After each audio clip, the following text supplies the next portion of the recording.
আর মাত্র কয়েক ঘন্টা বাদে রেখা পাত্রর সমর্থনে শুভেন্দু অধিকারীর রোড শো সন্দেশখালীর কানমারিতে। আর তার আগেই তৃণমূল কর্মীর দোকানে ভয়াবহ অগ্নিকাণ্ডের ঘটনায় ফের উত্তেজনা তৈরি হলো সন্দেশখালীতে। এবার শাসক দলের 3 কর্মীর দোকানে আগুন লাগিয়ে দেওয়ার অভিযোগ উঠল দুষ্কৃতীদের বিরুদ্ধে।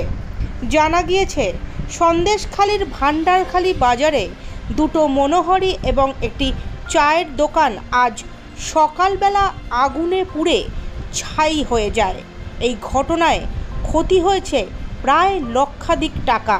আর এই ঘটনাকে কেন্দ্র করে যথেষ্ট উত্তেজনা তৈরি হয়েছে ওই ঘটনাস্থলে। সন্দেশখালী থানার পুলিশ ঘটনাস্থলে এসে পরিস্থিতি খতিয়ে দেখছেন। এই দৃশ্য দেখার পর কান্নায় ভেঙে পড়েন সর্বশান্ত হয়ে যাওয়া পরিবারগুলি। তাদের দাবি, এই ধরনের ঘটনা যারা ঘটিয়েছে তাদের অবিলম্বে গ্রেপ্তার করতে হবে। এখনো পর্যন্ত দেখলে বোঝা যাবে ওনাদের দোকানে তৃণমূল কংগ্রেসের পতাকা। রণজিৎ মণ্ডল, বাপ্পাদিত্য মণ্ডল এরা আমাদের হাটগাছা 173 নম্বর বুথের আমাদের দলের সক্রিয় কর্মী। সমস্ত মিটিং মিছিলে এরা পাড়া বৈঠকে এরা দলের দায়িত্ব নিয়ে এই লোকসভা নির্বাচনে এরা মিটিং মিছিলে অংশগ্রহণ করছে, যার জন্যেই পুরো পরিকল্পিতভাবে এদেরকে দমানোর জন্যে এই আগুনটা লাগানো হয়েছে। আমার দলের কর্মীদের দোকানে আগুন লাগা হয়েছে, এখন পতাকাও পুড়ে আছে। সেটা দেখলে আপনারা নিশ্চয়ই ওখানে ক্যামেরা ধরলে দেখতে পাবেন।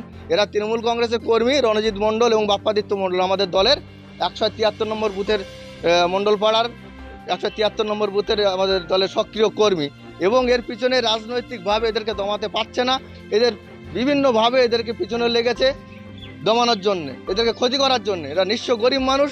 এই দোকানটুকুলে এদেরকে সম্বল, এই খড়ের চালের যে দোকানটুকুই সম্বল, সেই দোকানটাতেও কিছু দুষ্কৃতীরা আগুন লাগিয়ে দিয়েছে। কারা করেছে, এর পিছনে কারা আছে, পুলিশ প্রশাসন এটা সঠিকভাবে তদন্ত করলে নিশ্চয় ধরা পড়বে।